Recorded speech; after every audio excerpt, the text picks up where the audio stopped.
Nora Honor, muling nakasama si Christopher De Leon sa stage. Muntik nang makalimutan ang speech.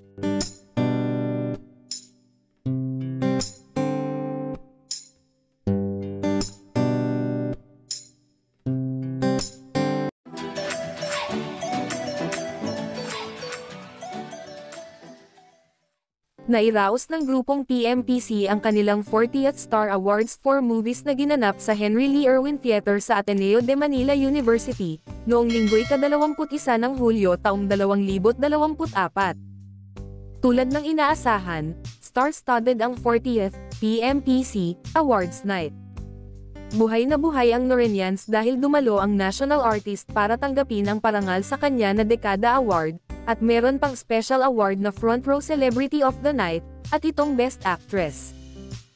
Shocked ang mga tao nang i-announce na for the first time ay 3 magagaling na aktres ang nanalo sa Best Actress category. Ang bongga nga nitong Major Acting Awards, 3 ang Best Actress.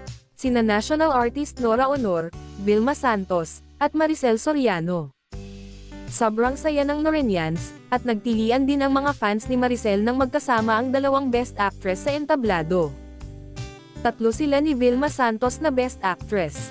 Sa pelikulang In His Mother's Eyes si Maricel, sa Pieta naman nagwagi si Ate Guy, at sa When I Met You in Tokyo si Vilma. Sayang at hindi nakarating si Ate V dahil sa nagkasakit ito. Nalungkot naman ang mga Vilmanian na dumalo sa awards night dahil hindi nakarating si Vilma.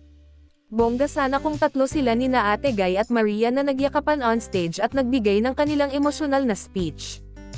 Ibang energy naman ang nakita kay Ate Guy nang makasama niya sa stage si Maricel Soriano para tanggapin ang kanilang Best Actress Award. Obvious na mahal nila at sobrang miss na miss ang isa't isa. Ang higpit ng yakapan nila at halos hindi mapaglayo. Ang sayang nagtsikahan sa stage ang 2 Best Actress. Ang tagal na raw nilang hindi nagkita, kaya sobrang na-miss daw nila ang isa't isa. Nagtawanan pa ang audience nang mistulang nakalimutan ng 2 premyadong aktres ang mag-acceptance speech dahil mas inuuna pa nila ang magtsikahan on stage. Maiksi lang ang pahayag ni Ate Guy, na nagpapasalamat siya sa 3 awards na nakuha niya nung gabing iyon. Bukod sa Best Actress, ibinigay din sa kanya ang special award na Front Row Celebrity of the Night at ang Dekada Award. Isa sa highlights ng pamamahagi ng parangal ang Dekada Award na kung saan pinarangalan ang nakatanggap ng maraming awards. Sa 4 naman na Dekada awardees ay tanging sina Ate Guy at Christopher De Leon lang ang dumalo para tanggapin ang special awards nila. May sakit daw si Vilma Santos at nasa London naman si Piolo Pascual. Nakakatuwa ring tingnang nagsama muli sa stage ang dating mag-asawang sina Christopher De Leon at Nora Honor nang tinanggap nila ang Dekada Award.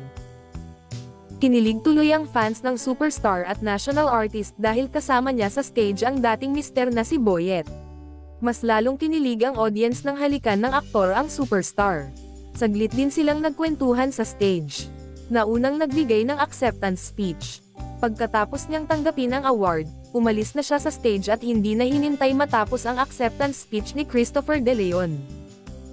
Pinasalamatan ni Boyet ang mga direktor ng pelikulang nagbigay ng Best Actor Award sa kanya sa naturang award-giving body.